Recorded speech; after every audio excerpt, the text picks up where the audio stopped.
Good morning. Welcome to day 2 of MommaGoob's journey. I wanted to start this day by talking about the process I went through for weight loss surgery. So in order to talk about why I made the decision, I want to take you back to some health issues I was having. So in 2012, starting January 2nd, literally, I remember the day. The night before, we had gone to a college bowl game nearby, and I came home pretty late. Finally went to bed like 1, 2 o'clock in the morning, and I just had a fitful sleep. I will never forget it. So I woke up in the morning, and I had numbness from here down. So I figured, I slept funny, so that's just weird about that. So I went to work, and I did what I did, and the numbness never subsided. So I thought, wow, that was odd. So weeks later, the numbness still hadn't subsided. So I Googled it, and I realized that I should call a neurologist. So I call the neurologist. I finally get an appointment weeks later. It's probably March at this point. And, I get checked out. They do a nerve conduction study, which is very painful. And then we found nothing there. There was no pinched nerve. So then I had an MRI, and sure enough, the doctor suspected MS. So the thing with MS, you have to have 2 relapses. It's a long story. I don't want to really get into this now, but basically you have to have 2 relapses in order to be qualified for the multiple sclerosis diagnosis, the relapsing remitting, which is the most common. So October 2012, I had my second instance, and they had an MRI, and they were able to diagnose multiple sclerosis. So I've been officially diagnosed since late October or late 2012. So I'm going to insert a picture here of what I looked like then. This is me with my dog Rennie, and it was a pretty chill time of my life, pretty confusing actually. I was just trying to rest and heal. So this is me and my dog. So fast forward to several years later, specifically 2014, and my symptoms are getting worse with MS, meaning that I was struggling to walk. It was a tough time.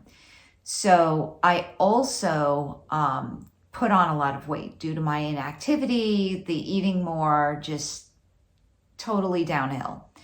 So I'm going to insert a picture here of what I look like. Now, just a background on this picture, this was taken in July 2014, a couple months before my surgery in September. We had taken a trip to upstate New York with my husband and the 2 little goobs, who were little at the time. They're not so little anymore. And this picture was taken at Niagara Falls. It was basically a trip to upstate New York, and we went to a relative's house in rural Buffalo. So I remember not being able to walk up the stairs to the 2nd floor of this vacation home because my weight was so massive. So, but I had already had the surgery date for September at this point. So the decision to lead up to the surgery was I was still continuing to meet with my neurologist, getting tested, getting, checkups for my multiple sclerosis, and I'm getting worse. So my neurologist said, it might be better for your multiple sclerosis if you were to lose a bunch of weight. So he said, even you should consider weight loss surgery. So I remember thinking at the time, oh my God, this guy's a monster. How could he do this? How could he say that I need to cut out a portion of my functioning body that fully works in order to solve a disease that should not have anything to do with weight?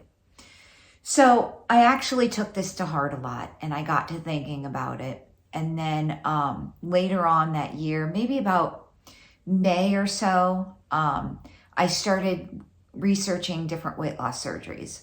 So, I researched the gastric band, sleeve gastrectomy, and the bypass. So I was, the band was out because that had terrible, results at that point. So I was looking more toward the bypass and vertical sleeve gastrectomy. Well, because I had to take medications for my multiple sclerosis, the bypass was out because basically you can't absorb medications, and that would be very bad for me. So I decided on the vertical sleeve gastrectomy. Now I had to find a doctor. So I found a doctor. I found several doctors actually, and I made appointments with two. The first one was somewhere close to the city I live, like literally down the street. Very no nonsense. He advertised on his website the cash price should you need to purchase the weight loss surgery on your own. So at that time, so this is now, May 2014, the cash price out the door for all like 7 years of check-ins was, for the vertical sleeve gastrectomy, $10,000. So that wasn't bad. So I figured, wow, if the cash price is $10,000 with insurance, it can't be too much. So I visited him. I went through the process. All I had known really about weight loss surgery is what I found from watching My 600-Pound Life. But this guy, this surgeon, was no nonsense. Like, he was just, okay, this is what it is. This is what you have to do. That's it. There was no like, oh, show me that you can lose, 50 pounds, whatever. So it was basically just, okay, well, let's get through the hoops that your insurance wants you to get through, and you'll get your surgery. So I went, okay. So I, started the process for insurance. It's kind of a long process, which I'll get to in a second. And then I went to the Cleveland Clinic to talk to their bariatric specialist too. Excellent center. I talked to them, and there were a lot of hoops to jump through. Besides insurance, I had to get a upper GI endoscopy. I think that's what it's called. And insurance wasn't going to cover it. I had to sit through their counseling, which insurance wasn't going to cover. Oh, I'm sorry. The insurance would cover the endoscopy, but it wouldn't cover the whole nutritional program I had to go through prior to getting the surgery. So although I liked it and I was, I found them to be very competent, I decided I needed this weight loss surgery as soon as possible. So I decided to go for the local doctor who had literally no hoops, just insurance hoops. So the insurance hoops were, I had to show documentation that I had done a weight loss plan for 6 months. And at this point, it was super loosey-goosey. You didn't have to have a doctor supervised. You just had to prove that you've had a weight loss attempt for 6 months. Well, in the past, I think, actually, I don't even think they gave a time. So oddly enough, I had saved my Weight Watchers cards. So I don't know if any of you old timers ever did Weight Watchers back in the day. They used to give you these pass books, and every time you went in, they signed you in, they tracked your weight, they gave you a stamp. So I had done Weight Watchers for a year after the oldest Goob was born in 2001. So I saved all those cards. I don't know why I saved them. I'm not really a saving person of documents, to get trash out of my house, but I had them. So I scanned them in and uploaded it to the insurance company, or actually I sent it to the doctor who uploaded it to the insurance company, and they accepted it. Okay, cool. Hurdle 1 done. So the second hurdle I had to do was pass a psych eval. But let me tell you, so I've heard about psych evals from other people, and this doctor, basically, you paid their psychiatrist $100 and she approved you. So, I don't have any real issues. And like I said, I was only 318 pounds. I could still get through surgery successfully. I don't have a history of mental illness, or at least I didn't at that time. And so she just basically said, all right, cool, check, done. Okay, awesome. So, and then, so they processed the paperwork, and then I got news in about July, before I took this trip to Niagara Falls, that I was approved and let's book your date. So I booked the date, and part of the pre-prep was you had to get a clearance, medical clearance. So you had to go for blood work, chest x-ray, all that good stuff. And you had to do it 2 weeks before your surgery. So I did that.